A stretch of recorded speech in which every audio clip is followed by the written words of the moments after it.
Most people, when they're trying to get healthy, we try and micromanage our diet and our exercise. And so if we're not enlightened enough, we will think our physical wellness comes strictly from diet and exercise.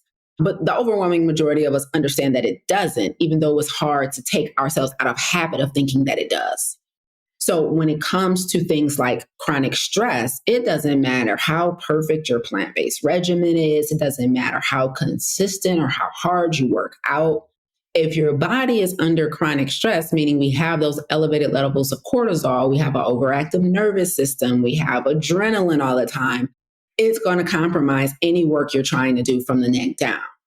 And so we have to do the harder work of making the tough decisions. Usually relief from chronic stress is on the other side of a tough decision. When we eliminate chronic stress, all of a sudden, we don't have to be motivated to go to the gym. We just do it because it's the right thing to do. Mm-hmm. And so it really changes things when you work on the things outside of the kitchen and gym that need to be worked on in your life that makes those kitchen and gym things 10 times more effective. Optimal health is not a privilege, it's a right. However, unfortunately, the overwhelming majority of health challenges today can be attributed to lifestyle. This includes our physical activity, the quality of our relationships, stress, purpose and fulfillment, and of course, our diet. But what if there was an alternative? What if we could prevent and combat these health challenges with lifestyle changes before pills and procedures? You are listening to the Plant Protocol podcast with yours truly, plant-based health and business coach, and now the forever voice in your head, Lisa A. Smith. It's time to come get this health.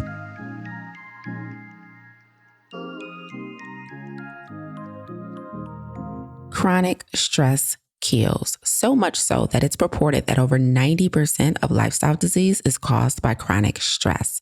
So here's what I'm going to do. Over the next several episodes, we're doing a stress series. And what I'm hoping is that you hear some things that really get you to thinking deeper about some decisions you need to make, some adjustments that you need to make to really eliminate chronic stress, as opposed to just managing it. You'll hear the difference between the two throughout these episodes, and you'll learn a lot about the challenges that comes with living with chronic stress.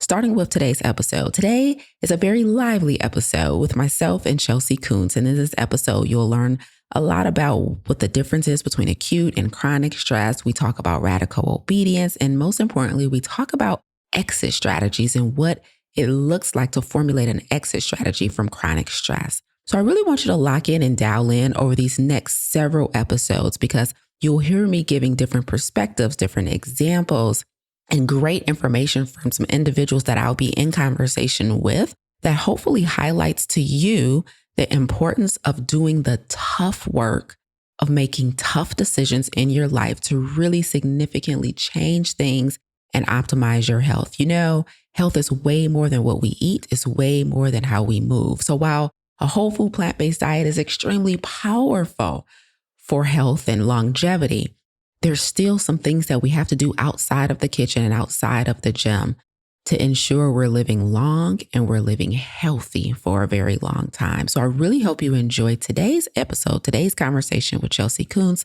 We'll be back here with part 2 in the stress series and so forth and so on. And at the end of this stress series, you'll also have a special opportunity to work with myself to eliminate chronic stress in your life.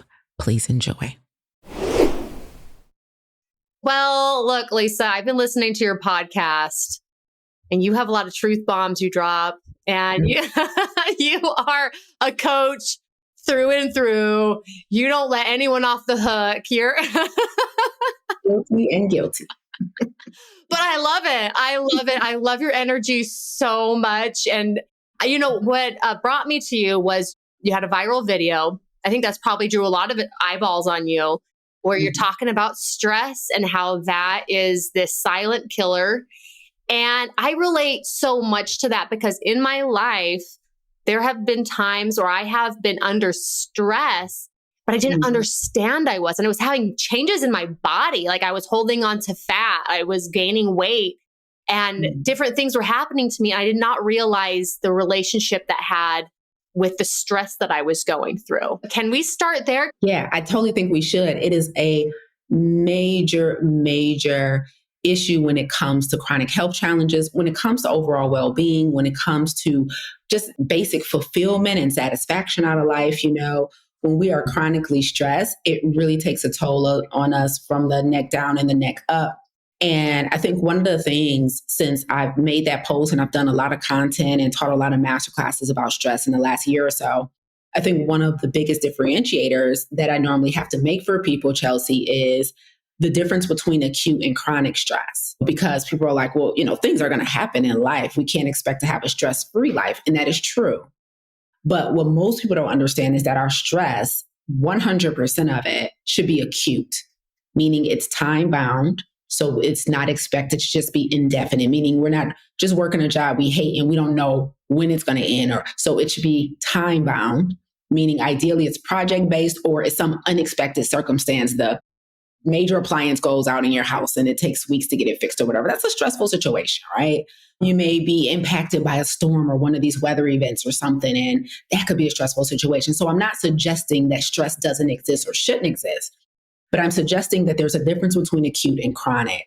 And chronic is typically no end in sight, so it's not time bound. And it's most importantly, chronic stress is usually not purposeful. The example I always use is I'm writing a book right now, and that can be a lot when you really want it to be good and you really want to impact people. And then it's so doggone permanent, Chelsea. It's like, I'll never be able to erase this. So, Right. So I'm like writing with this intensity, like, wait, don't say that. And I'm thinking like, well, 50 years from now, will this still make sense? And so it's a little stress depending on if you have a brain like mine or not. I think the same thing about even just podcasts, because it's like an hour podcast. I'm like, I know 5 years down the road, my ideas and beliefs and thoughts are going to change a lot because they already have from 5 years ago. So we're doing our best with where we're at right now. We're doing our best. We're doing our best. And so those circumstances, wanting to make great content and produce great things for people in the world, that's stressful, but it's purposeful, it's meaningful, and it's typically time bound, right? And so whether it's an unexpected event in our life or just something that we're working on that like once the situation is over, if you're like planning a big event, I'm planning a family reunion, I'm planning a wedding, those can be stressful periods. And that's the type of stress that we want. That's the type of stress that makes us stronger, better, smarter, more resourceful. But the chronic stress is at the root of purportedly 90% of chronic disease when it comes to things like obesity and high blood pressure and high cholesterol and kidney failure and autoimmune disease and flare-ups from these conditions, right? And it's that chronic stress that causes these negative thought loops and causes us to feel different variety of emotions that we don't feel like we have control over. Maybe it's sadness, maybe it's anxiety, whatever it is. And that type of stress is killing us. Yeah, I think the thing about stress, it wasn't until recently I realized how impactful it is. I've been really into working on my nervous system the last couple of years, which is just directly related with stress, just being able to put myself back into that calm, safe mode. I didn't realize I was in flight or fight. And I think there's a lot of people walking around. Are there certain signs, like giveaways, that somebody is under the chronic stress? Yeah, there definitely can be. Some of it is depending on how in tune you are with yourself and your body, of course, right? Because sometimes we can have stuff going on. We have no idea where it's coming from, no idea the root of it. But I know for me, for example, in periods and times of my life where I've been just like completely stressed out, it has definitely resulted in a compromised immune system. So you might be more prone to colds and things like that, right? Because when you're chronically stressed from a scientific standpoint, your body thinks you need to run. And so the flow of your blood is rerouted from the center of your body outwards to your arms and your legs. So what that means is because over 70% of our immune system is in our gut, that means our gut health and our immune system is compromised when we're chronically stressed. Because our blood flow is like, hey, it's time to run because it's sensing these high levels of cortisol. So when we have those high levels of cortisol, which is our stress hormone, it changes our body chemistry so that our body is positioning us to run from whatever the danger is.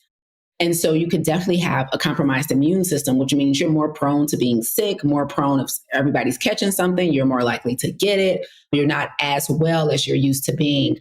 I know for me also, personally, I have literally fantasies of abandoning society. Like, so let me just go live out on a grid somewhere, throw the whole laptop away, throw the whole business away, and shut everything down.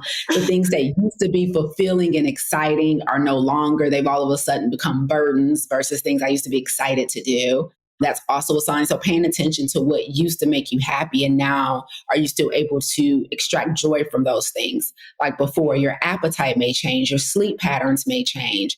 You may find yourself more emotionally eating or not eating at all. So there's a host of things that, and one of, I will say the final one, Chelsea, that's pretty common for a lot of our clients is these phantom symptoms, but they go to the doctor and there's nothing, the doctor can't find anything. So it's like, I'm having pain here, or I'm having this weird thing going on with my gut, or I'm having these sporadic headaches or whatever it is, or all of a sudden it's like weird breakout on my skin. But I go to the doctor and I'm getting tested for this and that, and they're running tests and they can't technically find anything or link it to anything. Right. And so I know that has been the case for a lot of individuals that I've worked with when they're really going through something and they're having these things off with their body and they can't figure out why. Yeah, I can relate. Probably like 3 years ago, I was going through just like immense amount of stress and I was getting chest pain. I can't even say it's pain, but like I just like pressure or something going on in my chest, but I knew it wasn't normal. And I appreciated it because I realized after it happened a few times, like, oh, this is my body saying you are under so much stress right now. You have to figure this out.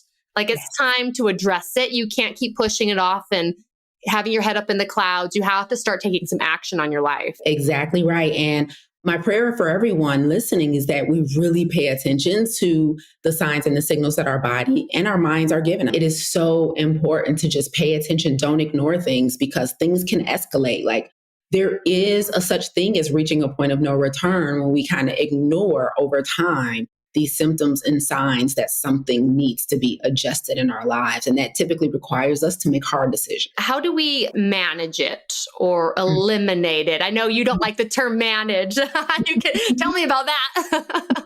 So stress management is absolutely a thing. It's absolutely a tool, but it should be used for acute stress. So again, me writing this book right now, I need to manage any overwhelm that comes up around that, right? But I know there's an end in sight.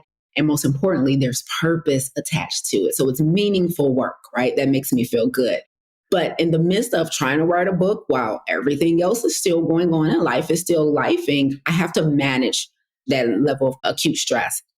But chronic stress is meant to be completely eliminated. So if we're in a relationship that, is no longer mutually beneficial, if we're working in a career that's no longer satisfying and we feel like we've outgrown it, if we are having challenges in our finances and our spirituality, if we're having challenges in our health and we don't have an exit strategy, that is when the stress becomes toxic and potentially fatal. And so stress management is for acute, healthy stress. Stress elimination requires an exit strategy and an enter strategy. And so a lot of times we're trying to use stress management techniques like, let me just take a day off. Let me do some self-care. Let me do some breathing. Let me do some yoga. Let me do some meditation. All of those are super healthy practices. I do most of them. But if you're trying to use that to mitigate the fact that you hate what you do 40 hours a week and you don't have any plan to get out of that job, we're not going very far. Mm-hmm. And so we have to do the harder work of creating an exit strategy from that 9 to 5. Are you going to change positions? Are you going to have a conversation with management? Are you going to just leave? Like, we need a real exit strategy. It's not a matter of, let me just meditate before I go in here and be miserable for 8 hours. Oh, yeah. And so sometimes that's, I think, is the missing piece for people. I'm thinking of examples of family members, of friends, of myself who have had to make really big decisions because life was sending them all the signals like, get the hell out of here. This isn't for you. This isn't meant for you anymore.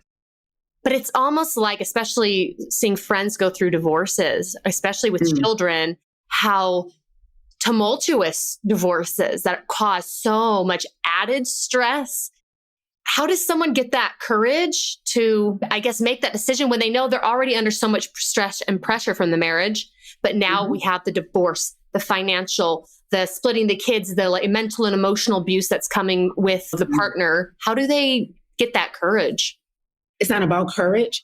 So you have kind of a buildup, right? When people are under stress, sometimes because we have this extreme, beautiful ability to adapt to so many different types of circumstances, we will stay in situations even once the happiness and the joy has expired.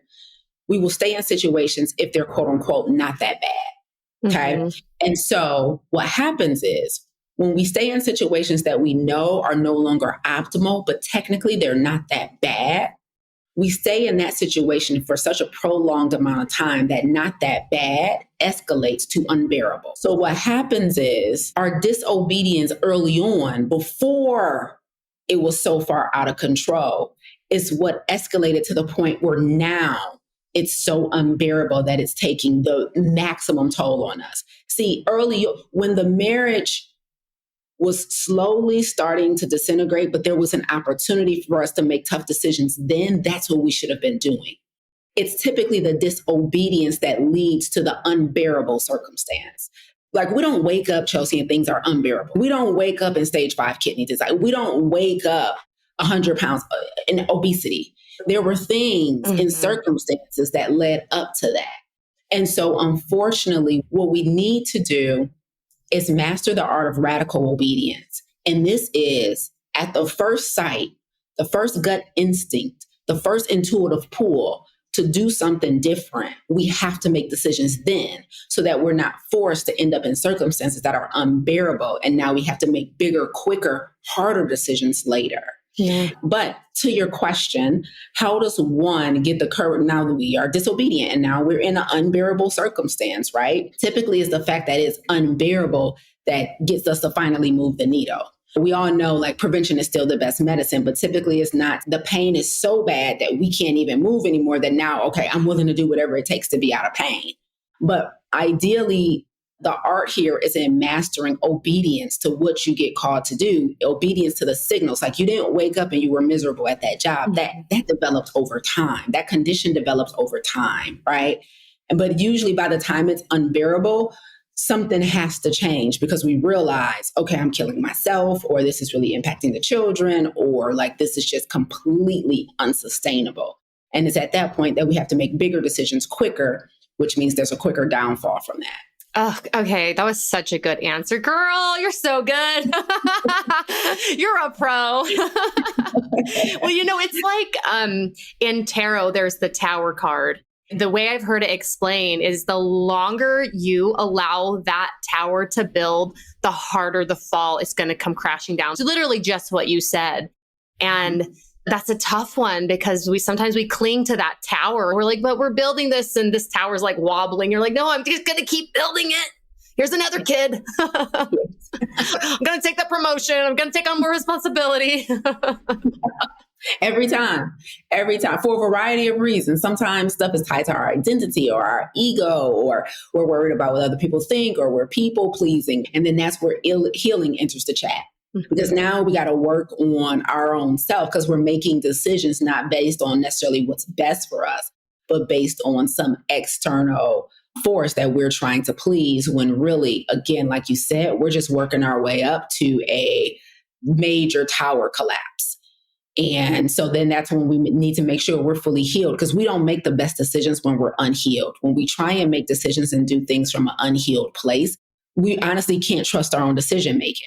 Because our ego isn't in check, our identity is in check, or we're suffering from massive insecurities, right? We people please, we're worried about what other people will think, we're worried about what family will think, we're worried about what friends and family might think of us. We don't know who we are without this job. I had somebody who their job had literally put them in the hospital from stress, but they didn't know how to leave because they were like, I've worked here 20 years, I've worked my way up, I'm super proud of the status I've achieved, even though I'm miserable and it's stressful. I don't know how to do anything else. And so all of that requires us to do the deeper level personal development work, which we know is super challenging sometimes. Yeah. And I know in my own life, there's been things where I've had these emotional attachments to kind of like an old way.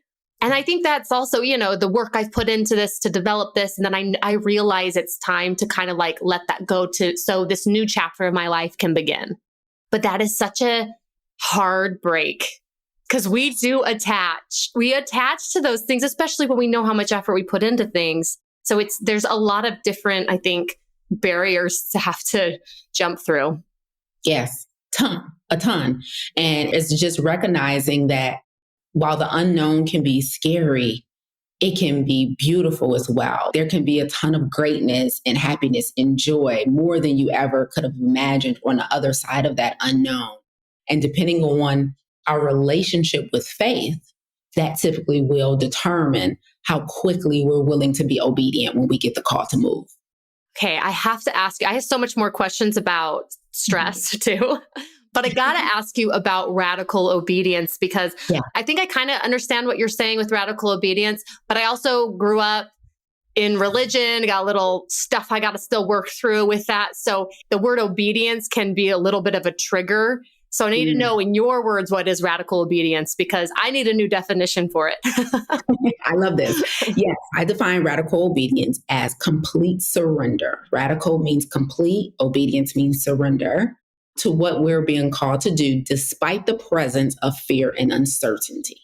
And so when you get the call to do the thing, or when you feel internally the call to stop the thing, like this is no longer serving me, or this no longer makes me happy, it could be a volunteer role, it could be a relationship, it can be static in a friendship or with a family member. For most people, it's definitely their job, professional, right? Mm-hmm. It doesn't matter what area in your health. Most of us have been disobedient for so long, it's escalated to health challenges. So it's that radical, complete surrender to what we know we should be doing despite the presence of uncertainty. So I'm a plant-based health coach, and people, because they're so unfamiliar with a plant-based lifestyle, which is the absence of animal products, they will continue to eat things that they know cause flare-ups. They will continue to eat the dairy. They will continue to eat the butter, the cheese, the yogurt, because it's all they know. And so it's that unwillingness to change despite the presence of uncertainty. And so that disobedience causes that autoimmune condition to continue to exacerbate. It causes more painful periods every time you eat that dairy, that time of the month, or that sugar. It's like we know the things that are hurting us are harming us, but it's our unwillingness to surrender because it's so unfamiliar. And so because, for example, a plant-based diet is so unfamiliar for people, they're like, I know I feel better. I've tried it for a week, Lisa. I feel amazingly better when I don't eat meat, dairy, or sugar, but it's all I know. And so it is our insistent on staying with what's familiar that typically causes the disobedience, because the unfamiliar is so uncomfortable. So radical obedience is just that complete surrender to what you feel called to do despite the uncertainty and the unknown. And so, I've been called, Lisa, to start this business or start this nonprofit to help victims of domestic violence, to help small children, to help seniors, to help whatever. But I don't know I've only ever worked for someone else. I don't know how to run a business. I don't see myself as a leader. I'm not sure if I'll make money. And so we delay the assignment. And it is in the delaying of the assignment that typically, again, causes that tower buildup and the eventual collapse. You're using the term obedience, I think of like the authority, right?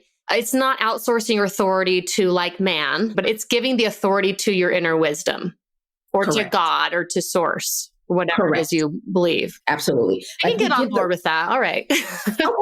Cool. All right. Y'all.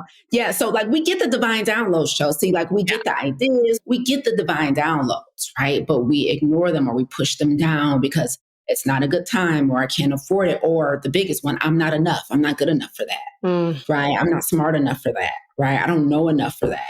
That belief that you attach to that is where the personal development work needs to start, because your belief that you're not enough, your belief that there isn't enough, there's not enough money, there's not enough people that will buy this, there's not enough opportunity, whatever, your belief that there isn't enough of something is fueling your disobedience. Mm-hmm. And so now we have other work to do before we can even be obedient. Once we all get in alignment and we all make the decision to be obedient, the world is a better place, right? We all know that if we all operate in our gifts and our talents and honor our divine downloads, then we have the opportunity to make somebody else's life better because of it. And that's really all. We all really are on the same assignment, just to leave people's lives and the planet in a better place in which we found it. But we get in our own way because we all have stuff, we all have stuff. And so if we haven't started that healing process and we're not doing that deeper level personal development work, the consequences can be fierce. Oh, yeah. When I first started on my journey with personal development and spirituality, I was really into the affirmations. I'm saying all the affirmations and saying it all. I don't want to acknowledge the shadow work at all, because to address that means that I'm going to just become that and live in that space. So I'm affirming. It wasn't until I started doing shadow work and addressing limiting beliefs and just the things that were holding me back that I started feeling the lightness and was able to start embodying and embracing the affirmations. That's 100% right. Like we can tell ourselves all the right things as long as we want, but we got to address the deep stuff. We got to address the dark stuff too. We got to get that out. We got to do the work. I had to do that with my father leaving me at a very young age and deciding he didn't want to visit and didn't want to engage. And I had to go to therapy for that. And then I hired a private investigator to find him because I wanted questions answered. And he decided yet again not to engage. And so I had to reconcile those feelings of abandonment. Right? I had to reconcile those feelings of I wasn't enough for him to love me and all the stories that I attached to the circumstance. Now I'm completely cool. I'm completely at peace. It doesn't bother me anymore at all, thank goodness. But that healing has resulted in phenomenal work that I've now been able to show up and do for other people. That's so cool. It's like having a trash can in your house full of like bananas, like rotting bananas and produce, and then taking potpourri and just like spraying it on there or just throwing it in and expecting that will handle it. No, you got to take it out. You got to put it where it belongs, and then your house will smell good. But you can't just keep adding potpourri on top of the trash. That's it. That's it. We got to do the healing work, man. We got to. I know. But it was fun for a moment thinking that I didn't have to. I mean, the potpourri does work for a few weeks, you know what I mean? It's a good entrance. For sure. And then you realize it's so much deeper. Okay, so how do you think that diet and exercise affects our stress levels?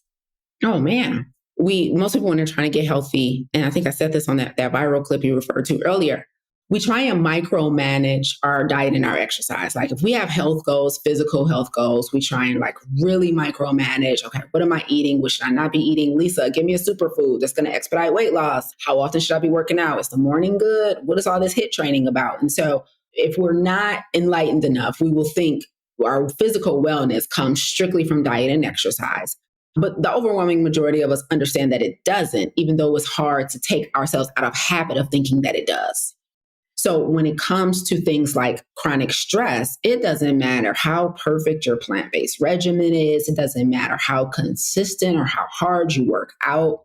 If your body is under chronic stress, meaning we have those elevated levels of cortisol, we have an overactive nervous system, we have adrenaline all the time, it's going to compromise any work you're trying to do from the neck down. They just don't go together. And so we have to make the harder decisions. You're not going to, just like you can't outrun a bad diet, you're not going to outrun a chronic stress.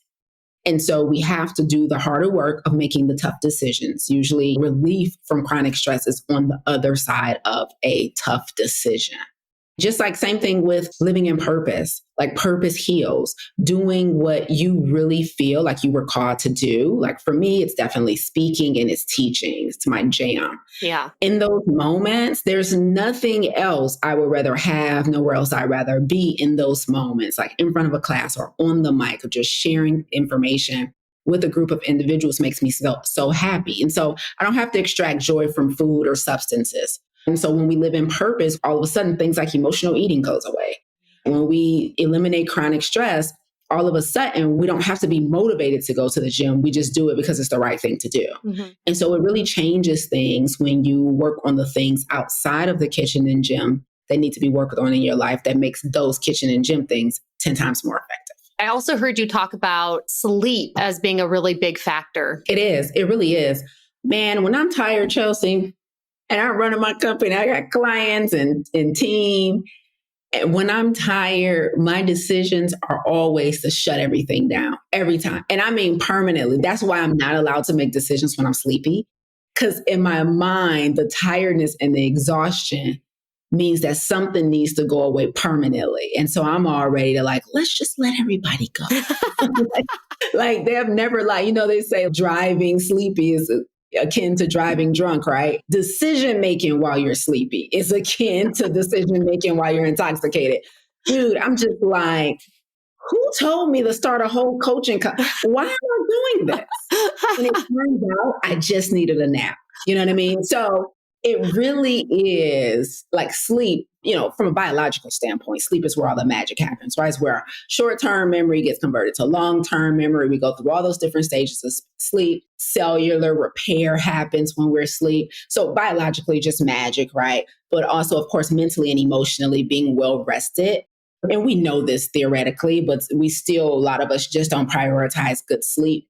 And so I'm so blessed and I feel so grateful for being able to formulate my life in such a way where I don't set alarms, right? I allow my body to rest until it's done resting. And I hope that for all of us, I know that's not the reality for a lot of us, but as much as we can, at least getting to bed earlier, at least making sure we're going to bed with devices off. We ideally want it really dark because we're meant to rest with the sun and with the earth, right? So when the sun is going down, we should be shutting down. I try not to work past the sun going down because we ideally want our circadian rhythm to be in line with Mother Nature.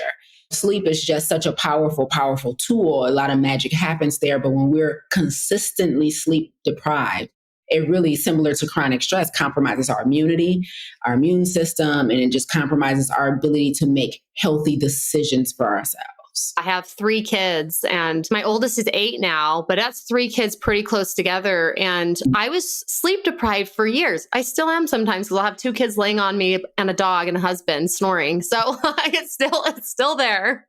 Although it's a little more manageable, but waking up every 20 minutes to a crying baby, I know during that time period, that's when I went on antidepressants. I'm a Leo, okay? So I have a little fire, but I was like kicked up to a 10. I hated everybody. And I can go back to, yeah, because you weren't sleeping. Like your body was like shutting down. Yes. Yes. And I wish there were so many lessons in life that we didn't have to learn in hindsight. Mhm. Like looking back, this was the issue. We could do a lot of better by sometimes just learning how to be more self-aware about who we are, where we are, or just demanding more for ourselves. Sometimes I have clients who do have super busy lives with families and everything. They're just like, this is impossible. It's just that belief that it's impossible for this to change right now. Mhm. And that's not always the truth. It's the story we tell ourselves, but a lot of times we're not asking for the help we need. We're not being honest about what we need because sometimes we feel obligated to be the person to do it all. Yeah. We're under an impression that nobody can do it like us, which they probably can, Mhm. but that doesn't mean it can't get done. Because if we prioritized our own selves, everything else would fall in line a little better.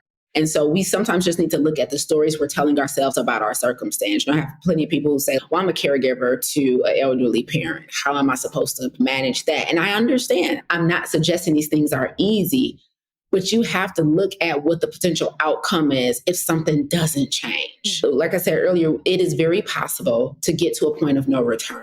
And it just breaks my heart when we adopt the belief that compromising our own health to care for others is a sacrifice. Compromising your personal health to care for others is not a sacrifice, it's a bad decision. Oh yeah. And we have to put that in perspective. I've sacrificed my health. 20 years later, I sacrificed everything for this family. And it's like, I don't know if that was the best decision. Mm-hmm. Because we can't get to a point of no return. And so we ideally want to be tuned in to content like this, where we're hearing something different and someone is giving us permission to make a different decision. Yeah. Yeah. Well, and it trickles out to everything else too.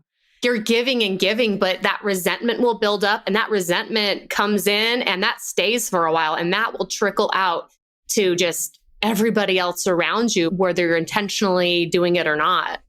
Yep.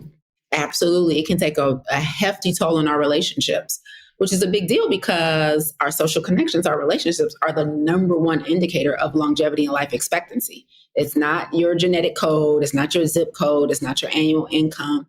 How long you'll live and how healthy you will be during those years is determined by our relationships.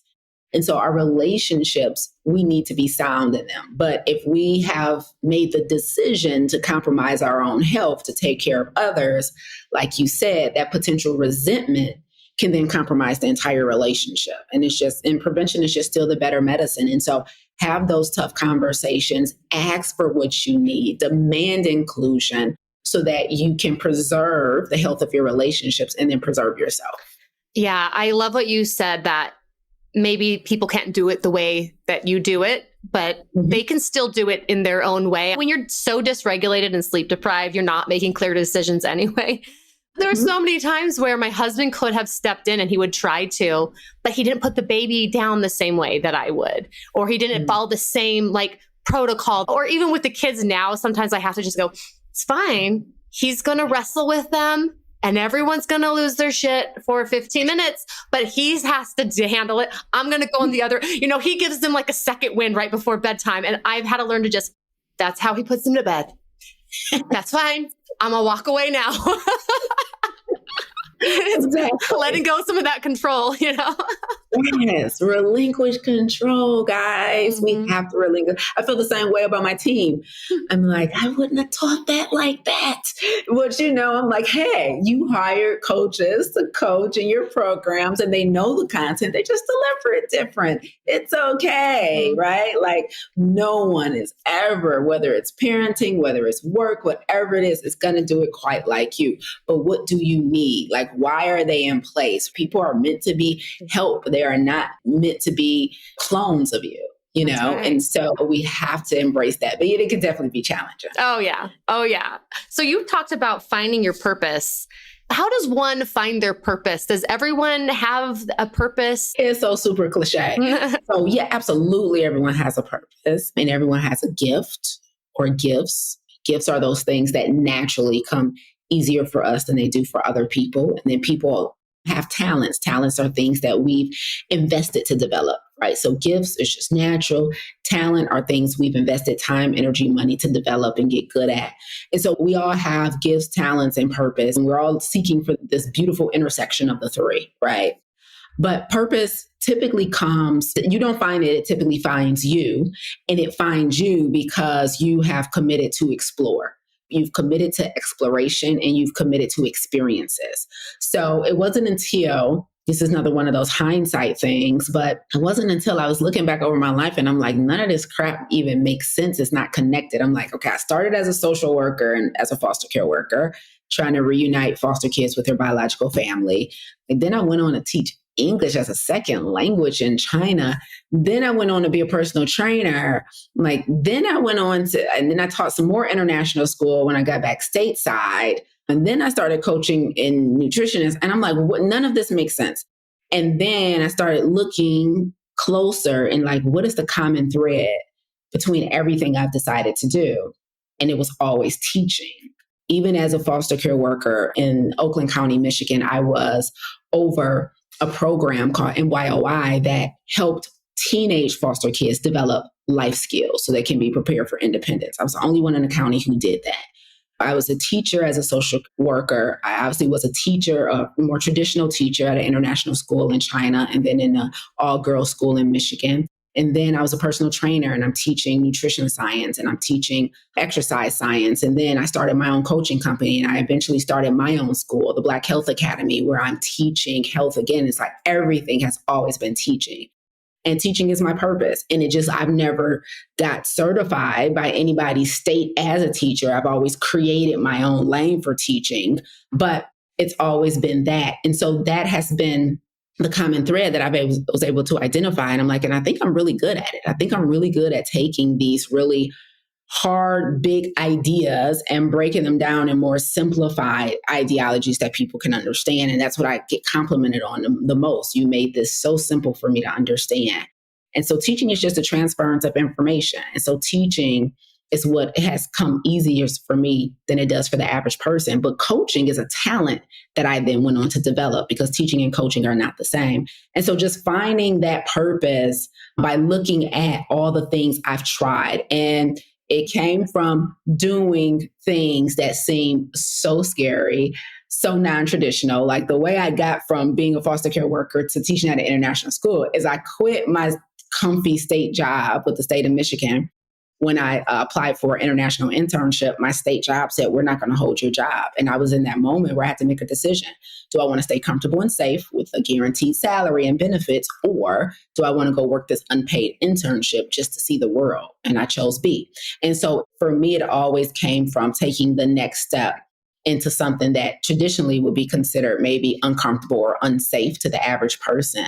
And so, how can you explore more? How can you have more experiences? How can you say yes to more things just to get exposed to more, just to have conversations with people, with different people, immerse yourself in different experiences? And that's how you begin to find what you love and what loves you. Yes, it's the saying yes. I've heard you talk about that too. And I'm so on board with that. I think we say no a lot more out of habit, I think is what happens. It's out of comfort zone. It's out of habit, not to say putting up boundaries and knowing that maybe your cup's too full, that's fine. But I think it's just habit sometimes. And we can say a yes a lot more and therefore opening more doors and allowing more opportunity in. 100%. And it's crazy how things will feel so, some of us, we just are so uncomfortable with feeling uncomfortable and out of place. Because I'm naturally an introvert, very naturally an introvert. I need proof. Where? So I had to train myself to be an extrovert. I had to create an alter ego to speak on stages and all of that stuff because it's just what I felt called to do. But I didn't slide into it easily. Right. And so I still have to refuel after peopling. So for me, saying yes to opportunities that put me in front of people or on the mic. Now, speaking has never been scary to me for some reason. I love speaking, never being afraid of public speaking. Actually, if I'm being honest, more specific, it's what happens after the speaking that's not appealing to me. It's the hugging and kissing babies and it's doing I'd rather just speak and get up out of there. Right. But no, I've decided to become a public figure to move my mission forward. And so I had to adapt to all the stuff. So saying yes to something that I know required me to do something that I don't necessarily love is where all the magic started to happen. And so now I can do it a little more fluidly. I just had a retreat with my clients this past weekend in Houston, and they all know this about me already because they've all been working with me for quite some time. Most of them been in my ecosystem for a while. And during the weekend, they're like, can we hug you now? Is it okay? Can we hug you? Permission to hug, permission to lean in. And so I'm giving out all these hugs. But it's like people get to know you, they respect your boundaries. But if I didn't say yes to what I felt called to do, right, we wouldn't have these beautiful transformations happening. And so despite the presence of fear, uncertainty, and discomfort, sometimes we still have to give a yes. Pardon the interruption, but I have a few questions for you. Is your health holding you back from showing up as your personal best?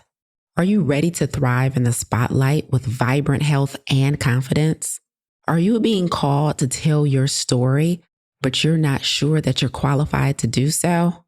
Are you a leader who's responsible for people, teams, and communities, but your health is more of a liability than it is an asset? Then keep listening. Since 2016, I've been facilitating our signature plant-based coaching program, Farm to Table.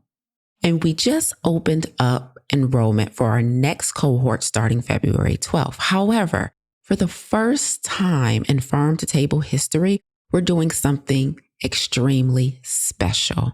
I will be facilitating a special cohort of Farm to Table where we're going to be focusing on radical obedience.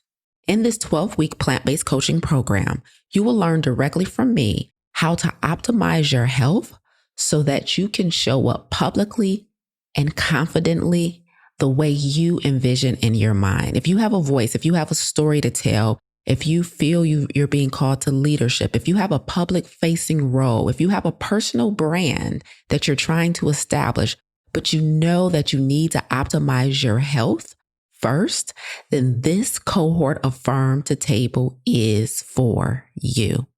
You may have heard me say this term radical obedience before, which I define as doing what we feel called to do despite the presence of fear and uncertainty. And in this edition, this special edition of Farm to Table that will be taking place from February 12th to April 30th, I specifically want to work with individuals who already have a personal brand, who are trying to establish a personal brand, who have maybe a public-facing role, who has to use their voice, who needs to tell their story, who wants to speak, who wants to teach, who has an assignment that they need to use their health in order to execute on. I want to work with you if you have weight issues, if you have chronic health challenges, if you have issues with energy, fatigue, sleep, eating habits, and you know that those things are directly impacting how you're currently showing up in the world, you need to be in this cohort of Farm to Table with us on Wednesday evenings from February 12th to April 30th. Over the years, I've slowly become a public figure through my public platform, using my voice to teach, to speak, to coach, taking stages. And it has been one of the best times of my life. But the thing that has allowed me to do that well and consistently is the fact that I prioritized my health first. My public platform and my personal brand all started from the private work that I did on myself. And so if you need a coach in a community to assist you with that private work, to do the work that's necessary to optimize your health so that you can feel your best, so that you can feel confident, and so that you can show up on assignment, then this cohort of Farm to Table is for you. I want to invite you to click the link in the show notes to register for our fast approaching cohort of Farm to Table that's starting on February 12th. And join us and get the assistance, the guidance that you need, the nutrition science, the exercise science, but most importantly, the personal development work that you need to do in order to show up as your best self in the public light. Click the link in the show notes. I look forward to speaking with you soon. Now back to the show. What would you say for somebody who feels like they lack purpose, or maybe they don't have that? Yeah, it's just untrue. I want you to know it's untrue. If you feel like you're not meant for anything, or you can't figure out what it is yet, it just hasn't found you yet.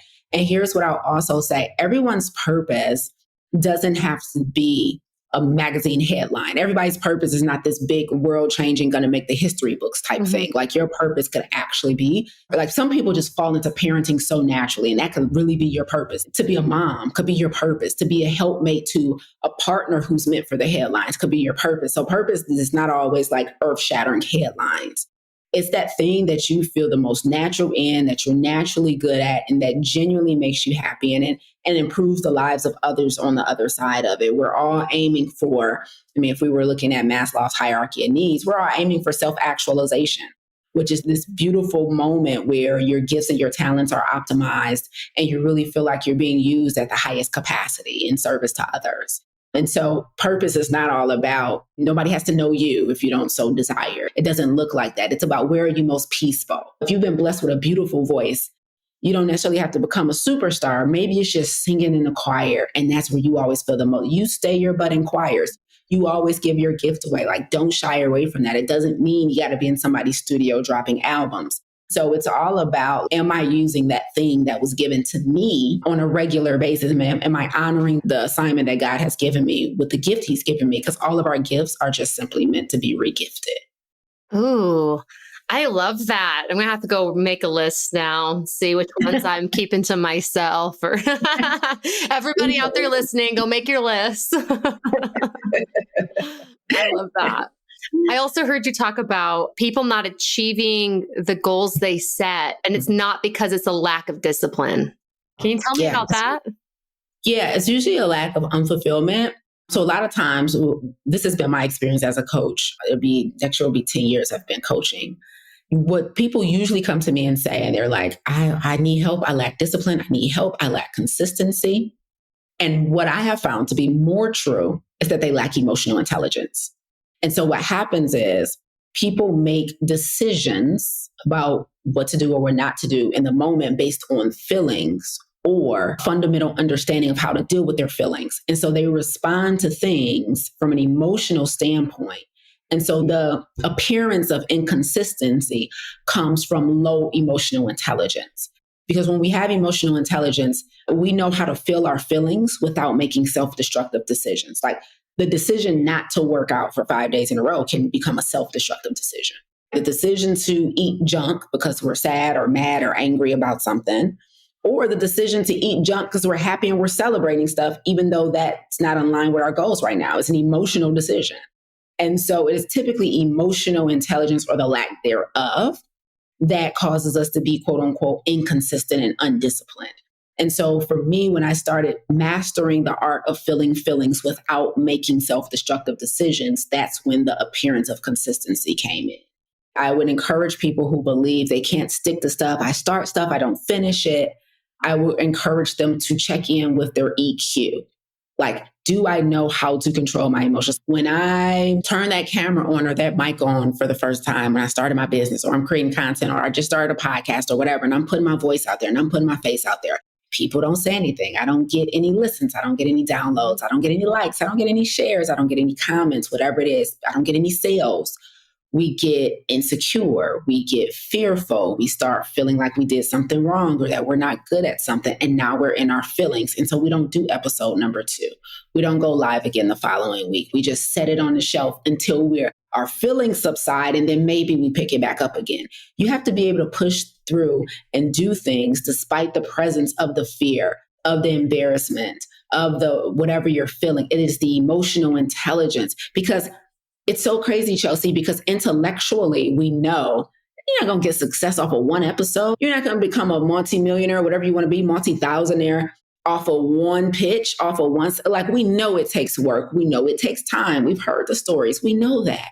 But when it comes to us, our feelings get in the way. Mm-hmm. But we will listen to a ton of people. So-and-so didn't even hit the jackpot or start their business, so they were in their 50s, whatever. We know it's possible intellectually, but because we're such emotional beings, if we don't have that high EQ, we won't continue to show up for ourselves. So we need to know how to control our emotions or just hold space for our emotions. Because I'm not suggesting you push the sadness down or you push the disappointment down or you push the anger down. No, feel that.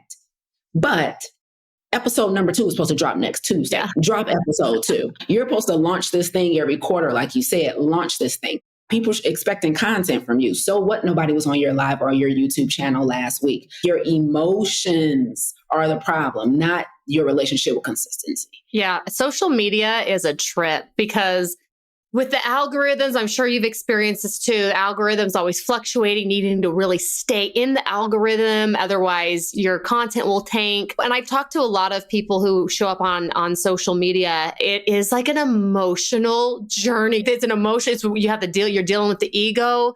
Intellectually, you're like, I haven't posted in a week. Of course, I'm not going to be in the algorithm. But then, something gets like hardly any engagement. They're like, oh, my work is shit,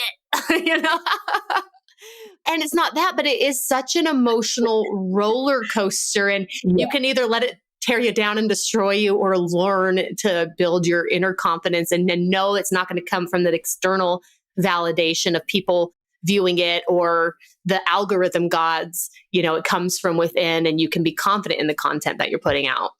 That's absolutely true. And you also can shift the perspective and the why you're doing it. So one of the things I had to tell my coaches this weekend, this is my business accelerator. So I'm helping them build their coaching businesses.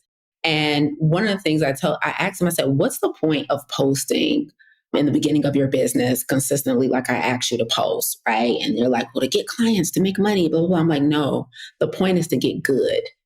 The point is just to get good. And so we have to recalibrate the why we're doing it. Like in the beginning, as you're like trying to master the platform, as you're trying to master speaking, as you're trying to organize your thoughts, as you're trying to master your messaging, there is no other point than to get good. Mm-hmm. This is your time to get your reps in, right? And so if you're like concerned about nobody buying or your followers aren't going up, you're doing it for the wrong reasons. You're not even good yet. Because when you get to the certain point where you're good, you can sometimes get away with posting crap or trash and still get some engagement. Trust me. Or if you're just super consistent with it, exactly. Same. Yeah. Yeah. Everything is more forgiving at that point. But in the beginning, you just got to get good. Like, I don't care if nobody listens to your first 10 episodes. Just do it to get good. Just consider yourself in practice and get good. And then also remember that the point is to be in service, right? Like people don't understand how many people silently consume. And we know it because we don't like or comment on a whole bunch of stuff that resonates with us, right? All the time. I'm like, that was really funny. Didn't even give it a like or comment or share. Yeah. And then what happens is inevitably my clients come back to me. I was like, I just got a client. They said they have been watching me. I've never seen them. I'm like, told you, silent consumption is a thing. You're a silent consumer, right? And so just know that you can be in service even when you don't know that you're being in service. And so the mission is to, number one, show up just to get good. Number two, remember that you're in service regardless of who raises their hand or speaks up about it. And then number three, no matter what you do, operate out of a spirit of excellence. I want you to show up every time like it's a million people watching. Operate out of a spirit of excellence, because excellence always grants you favor. How do you have an answer for everything? I mean, it's kind of incredible. It is your gift. Speaking is your gift. Okay. So you have a podcast, The Plant Protocol. I'd love to talk about why specifically plant-based diet and the benefits of that. I've been a plant-based vegan, I don't know how many years now, but it's been many years. And it's been probably the best decision I've ever made for my health. And now the unique part of my story, Chelsea, is that I became a plant-based vegan after I lost weight. So my diet is not responsible for my 60+ pound weight loss. It's responsible for me maintaining that weight loss. But the biggest thing that it's responsible for, that I brag about all the time, is similar to what you just asked me about, is how my brain works. How do you have an answer for everything? How are you so clear? How is it so succinct? And I'm like, my brain changed when I went whole food plant-based. The clarity is there. There's no brain fog. The concentration is there. The ideas are there. It's just amazing. My neurological functioning, it's so amazing. And I attribute a lot of that to my diet, so much of it to my diet. So it's all about what I'm feeding and putting in my body that aids in the mental clarity that I have, the sharpness that I have, and my ability to just get the idea, formulate it into words, and it comes out the way I want it to come out. That changed for me when I went whole food plant-based. And then, of course, it did all the great stuff from the neck down. No instances of obesity, no hypertension, no diabetes, blood sugar is good, kidney functions are good. All of that is amazing as well. And so that's just a plus. But I'm like, what's that movie with that one guy? I always forget the name of the movie, but he ended up in the wheelchair. He was like a brilliant physicist. But in this film that was about his life. Stephen Hawkins? Is that yes. Okay. When the doctor diagnosed him with his condition that ended him up in the wheelchair and his motor function and everything was compromised, he asked the doctor one question and one question only. How will this affect my brain? And the doctor was like, it probably won't. Wow. It'll just be everything else. You'll lose your ability to speak. You'll lose your ability to walk, whatever. He was like, say less. And that is how I feel about my brain. Like, I protect it like Fort Knox. My brain is so important to me. The sharpness, the clarity, the emotional control, it is so important to me. And that's how I feel. And so a plant-based diet has been so effective. I can tell, like, even if I try and have some vegan junk food, right? Like oil or something fried or fake meat and all that crap. I'm a whole food plant-based vegan. I'm a clean vegan. And so I can tell the difference. I can tell mucus. I can tell a little brain fog if I have some junk, right? And so my brain is just so important to me. It has been the biggest asset because I sell IP for a living. I sell intellectual property for a living. I don't have any physical products. I sell intellectual property. And so for people to keep coming back to the podcast, for people to keep watching my lives on YouTube, for people to keep signing up for our coaching programs where I have developed a curriculum, that is my intellectual property. And so the quality of those things, that content, all depends on the quality of my mind. And so for me, a whole food plant-based diet that for me is absence of all animal products, all meat, eggs, dairy, seafood. I also don't consume any refined sugar, even though sugar is vegan. I don't consume any refined processed sugar. All of that is in service to how my brain works. What is it doing? How is it affecting your brain? Well, for one, when you're eating a lot of animal products, you're eating a lot of saturated fat and cholesterol, right? And so that clogs arteries. Now, our brain is very vascular. And so most people are aware of clogged arteries, but we're always thinking about the neck down. We're thinking about heart attacks. We're thinking about hypertension. We're thinking about high cholesterol, but our arteries to our brain can get clogged as well. And so all of that compromises the sustenance, the vitamins, the minerals that we need to feed our brain for it to be optimized, right? And so getting rid of that saturated fat, getting rid of that cholesterol in the diet, very impactful. It also improves and helps you to maintain a healthy blood sugar. They call Alzheimer's diabetes 3 because that's how impactful sugar is on recall and memory. I have heard this and it's like, holy crap. Yes. Crazy. Mm-hmm. Crazy. So I don't eat any refined sugar. I don't eat any because all of that compromises my ability to recall, my ability to concentrate, my ability to focus. So it boils down to the sustenance, the nutrients that you need to thrive. I can get all of my healthy fats, my omega-3s from plant-based sources. I should say this publicly. I'm not on any supplements. So I don't take a protein powder. I don't take any type of multivitamin. And I get blood work done. So I don't do it for ego and just assume I'm okay. I have data to make sure I am.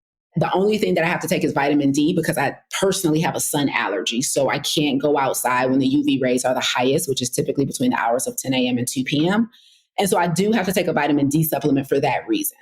But other than that, Chelsea, I don't take any type of supplementation. I eat my fruits, I eat my vegetables, I eat my plants every day and feed my body and my brain the healing properties. I eat my medicine. Mm-hmm. I eat colorful, I eat raw and cooked foods. I eat whole food, plant-based. I avoid as much vegan junk food as possible. So I'm not a junk food vegan. I'm not eating all those substitutes because that stuff is full of just as much as salt, oil, and sugar as well. So I don't think veganism is any type of superior lifestyle. It is still possible for me to get cancer. It's still possible for me to get COVID. It's still possible for me to get diseases. But where I differ from a lot of people is probability. And sometimes people get possibility and probability mixed up. So my probability is lower. If I'm not eating the things that cause heart attacks, it's less likely that I'm going to get a heart attack or get clogged arteries. And so I just err on the side of probability, but it doesn't make me immune. It doesn't mean that nothing will ever happen to me. I'm not under the impression that I'm superior or anything like that. But I just look at the science, I read the data, and then I have lived the life that has proven it to me. I mean, I have helped coach hundreds of people as well, and we've been able to put things in remission when we take those things out of their diet. We don't help people manage disease. Our mission is to reverse it. And so we've helped people put diabetes in remission. We've helped people get off of ADHD medication. We've helped women who were infertile get pregnant, all of this stuff. So food is really medicinal. And then from a brain standpoint, when people do our 30-day vegan challenge, we host it twice a year. One of the most common things is, oh my God, my brain is so clear. I'm sleeping so much better. I have so much energy because I'm not eating all of this heavy saturated fat animal products, right? Which are also full of typically a ton of toxins, hormones, all of those things. And so that just compromised reproductive health for women. Oh my God, fibroids, endometriosis, all of that. Like, it's crazy how much all of that changes when we take all of the hormones and the saturated fat and all of those things out of our diet. I love that you talk about vegan junk food, because I think when people hear vegan, they immediately go, wow, you must be so healthy. I've known plenty of vegans who are not, who are eating just like bags of chips and basically snacks all day because they're also not in the kitchen cooking and chopping vegetables and eating the whole food. So right. There is yes. So I love that you said that there is a way to be unhealthy vegan and there's a way to be a healthy vegan. For sure. Yeah. 100%. Everybody gets to make their personal choice. I'm not here to convince nobody of nothing. I'm just here to tell my story. Mm-hmm. It has been the best thing. I feel amazing. And it's just, my mind is just so sharp and I just want to honor that. Yes. Oh, okay. I love that. You'd mentioned ADHD, people getting off ADHD meds. Now I'm super ADHD, always been, I was born that way. How do you do this? Tell me more. For this particular client, it was first of all, it's definitely the sugar. Mm-hmm. Definitely. So sugar is what we call, and of course, refined sugar. So I'm not talking about fruit. You can still eat fruit. But like this refined white sugar, brown sugar, all of these processed sugars. Sugar is what we call an excitotoxin. Okay. So it causes hyperactivity in the brain. And the other thing is all of the other excitotoxins. So like food dyes, for example. So if you're eating a lot of foods, a lot of packaged foods that have all these food dyes in them, red number 40, yellow number this, blue number 5, all of that causes hyperactivity in the brain. So a lot of times people think they have issues that they need medication for. And sometimes people do. I'm not saying all medication is bad. I'm not anti-medication. But the challenge is when we haven't changed the lifestyle enough to know the difference. And so taking out all of those excitotoxins and taking out all of the saturated fat that prevents us from feeding the brain the nutrients that it needs to thrive. And we had an adult woman. Now, she had adult onset ADHD. She wasn't diagnosed with a kid, but she was in her 40s when she came through our program, Farm to Table. She reported some months after graduating, sent me an email like, Lisa, I cannot believe it, but I am not taking my ADHD meds. I mean, blew my mind too, Chelsea, because I learn stuff new every day teaching this content. Mm-hmm. But same thing, even with depression, people don't understand our food can aid in that because serotonin, the overwhelming majority of it is produced in our gut. And so when we restore the gut health with high fibrous foods, we encourage our students to consume 30 grams of fiber a day or more. That begins to restore the gut. And then we can produce those optimal levels of serotonin. And so there's just certain... Is it produced in the gut? Yes. Wow. The majority of serotonin is produced in the gut, not the brain. I wish they taught us more in high school. You know what I mean? This is important information. Yes, it is. Yes, it is. Diet, mental health, like those are things that they should be really pushing. Yeah, you would think. High school, about medical school, you would think. But absolutely, mood disorders. I have a therapist who went through my plant-based certification program for that reason. She's a therapist. She specializes in mood disorders, bipolar, depression, anxiety. And she went plant-based herself personally. And she was like, I have to bring this into my practice. She said, I have to teach my patients how to deal with these mood disorders with lifestyle changes too. I no longer can, in good conscience, just do our regular programming. And so now when people come to her, she's a plant-based therapist. And so she still does all the regular things that we do to treat depression and anxiety, but she has to make lifestyle changes as well because people don't understand that food impacts mood.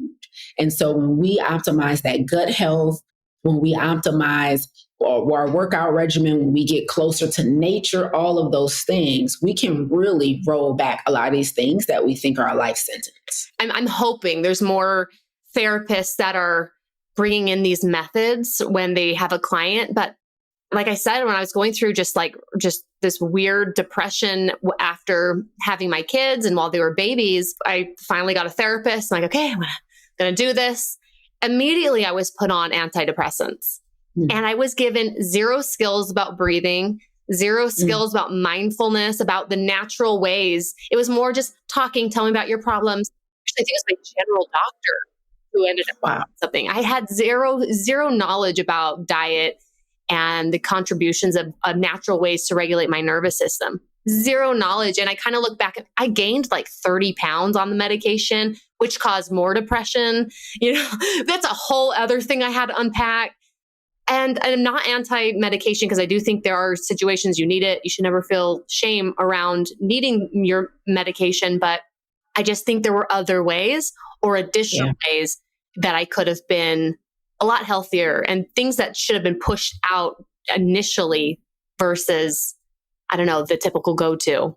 Agreed. 100%. It's just, we should all be informed of all of our options and all the things that could potentially help us. So for me, it's just like that lack of informing, because a lot of people, they come to our class and one of the most common things I've heard is, why has my doctor never told me this? Yeah. And I'm like, well, it's not their fault. They probably don't even know. That's first and foremost. So it's no one's maliciously trying to prevent you from being well, but it's just like the lack of informing people of what all of their options are. But I also have been in circumstances talking to healthcare providers where they're like, well, I don't tell people this stuff because they're not going to do it. Mm-hmm. So some people know, right? And they're just like, compliance is too low to waste a few minutes I have with a patient to talk about this. Compliance is too low. So, sometimes you do have situations where people just don't believe in you, don't believe in your ability to execute. And so they just jump straight to the medication or the quick fix. The onus is on us first and foremost to educate ourselves. I guess I have one last question for you about sugar and the way that it's affecting our health. Sugar is a narcotic. Okay. Let's just end on a beautiful, controversial note. Okay. Many of us become so addicted to this refined processed sugar. It can be extremely difficult to put it down, which is why I never promote moderation. Because if we're already battling something, just reducing the amount of the drug is not going to solve the problem. Okay. So if we're already in a state where we're treating something, whether it's a physical condition, mental health condition, whatever it is, if you're not optimal, sugar is going to exacerbate those conditions. Eating refined sugar compromises your immune system for up to 4 hours. We already know it causes weight gain, It causes disruption in sleep. And then most importantly for me, memory loss. Sugar is one of the leading causes of Alzheimer's or dementia or just mild cognitive impairment. Sugar is so toxic. It makes us more acidic. It dehydrates us. It could cause neuropathy and nerve damage, especially when we have elevated levels of blood sugar. And sugar is in nearly everything, right? Because it's highly addictive, what makes it highly palatable. And we, of course, naturally have a sweet tooth.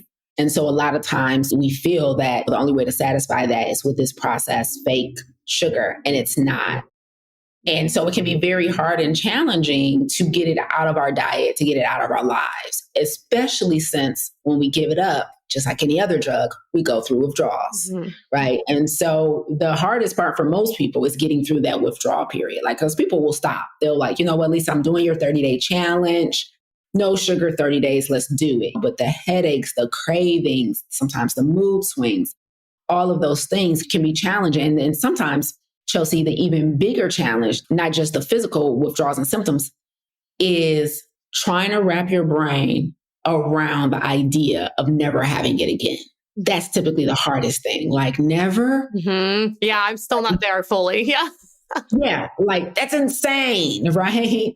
And so I get that. And so it's like, okay, well, let's just get through this period. And admittedly, people won't deny that they feel amazing and much better.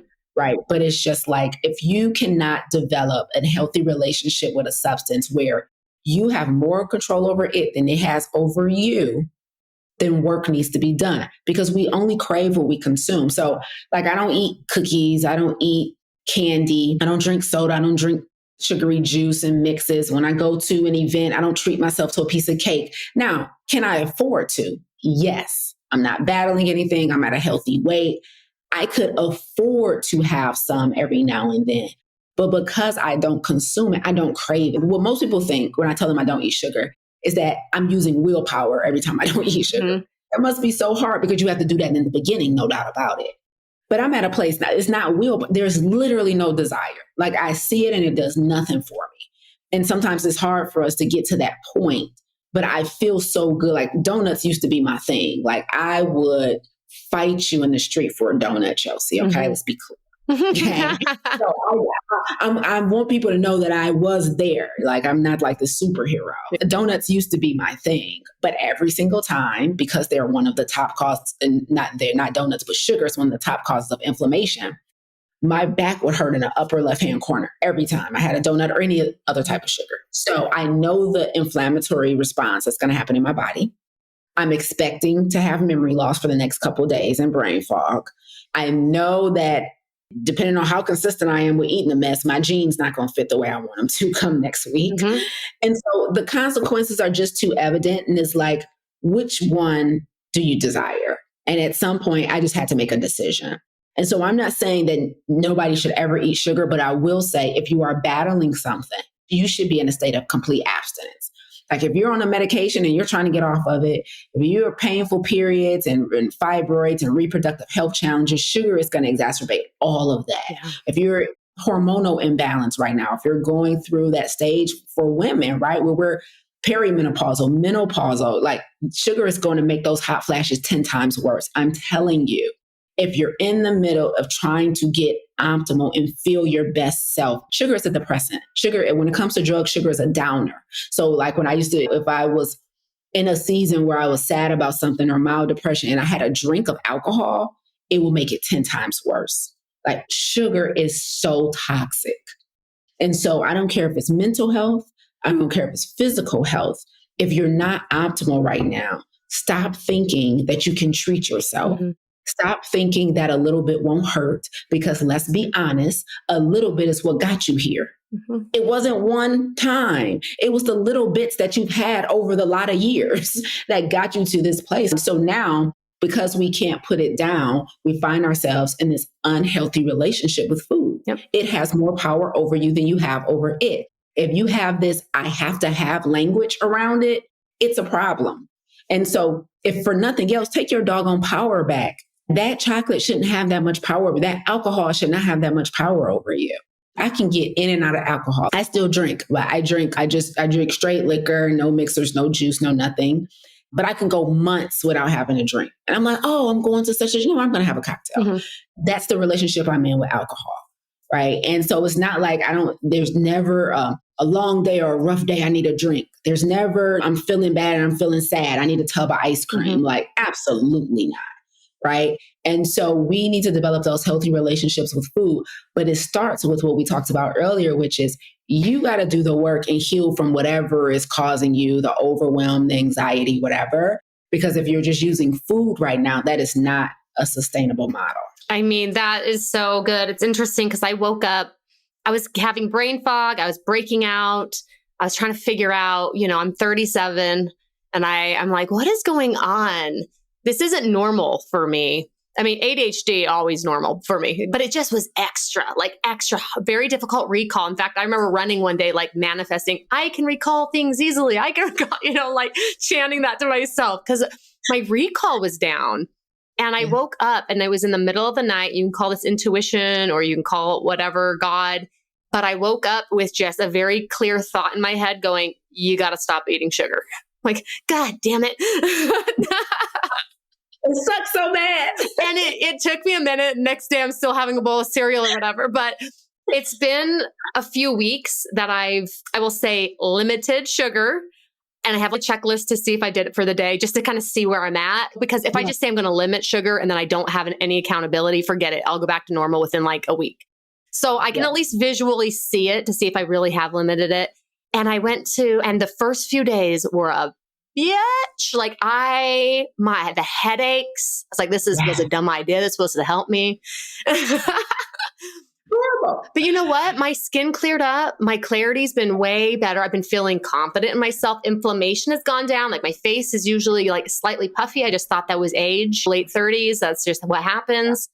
And then I went on a trip last week, went to an amusement park. I had sugar a few days out of that week. And immediately I was getting headaches, brain fog, low recall. And it took eliminating it and then bringing it back to see, oh my God, that's been affecting me my whole life. Crazy. Has that really been just like my normal? It has. So, isn't that something? And you're right, because most of us don't know how good we can feel until we feel it. And so we don't know that we've been literally settling for a lesser version of ourselves. Yeah. And that sucks. That just totally surprised me. Anyway, okay. Thank you so much for your time, by the way. I could talk to you all day. You have an answer for everything. You have so much wisdom and you just have such a fun, vibrant personality. And I could talk to you forever. So thank you. And can you tell everybody where to find you and all the different offerings you have, your classes and all of that? For sure. So the best place to start is definitely on social media, whether it be Instagram, Facebook, or YouTube. I'm at Lisa Angel Smith, full name, Lisa Angel Smith. And that's the best place to follow me and get some shenanigans on a daily basis. I also have a podcast, the Plant Protocol Podcast. I do everything from the nutrition and lifestyle science, but a lot of mindset and personal development conversations like we've had here today. So if you need to reframe some things and shift your belief systems, the Plant Protocol Podcast is a great place to start as well. And then to find out how to work with us, our coaching programs, we have paid offers, we have free offers. We do a free 30-day challenge twice a year. I'm always doing complimentary masterclasses. The best place to find those things is on my website. Again, full name, lisaangelsmith.com, lisaangelsmith.com. And you can just download all of the coaching opportunities, free and paid, that we offer. There you have it. I hope you really enjoyed this first episode in our multi-episode stress series.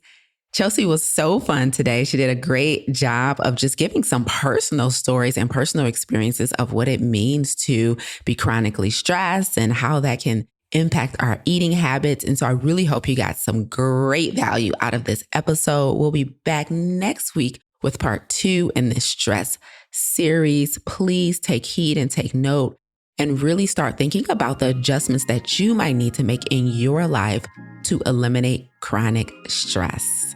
Talk soon. You tuned in today because, like me, you refuse to let your good become the enemy of your great. You're not settling for good health when optimal is well within reach. If you're ready to go from good to great, visit lisaangelsmith.com to learn more about our plant-based health coaching program, Farm to Table, and our plant-based business accelerator and coaching certification. But before you go, if you enjoyed what you heard today, please consider rating and reviewing this podcast. Until next time, remember, radical obedience is still undefeated. Stay obedient.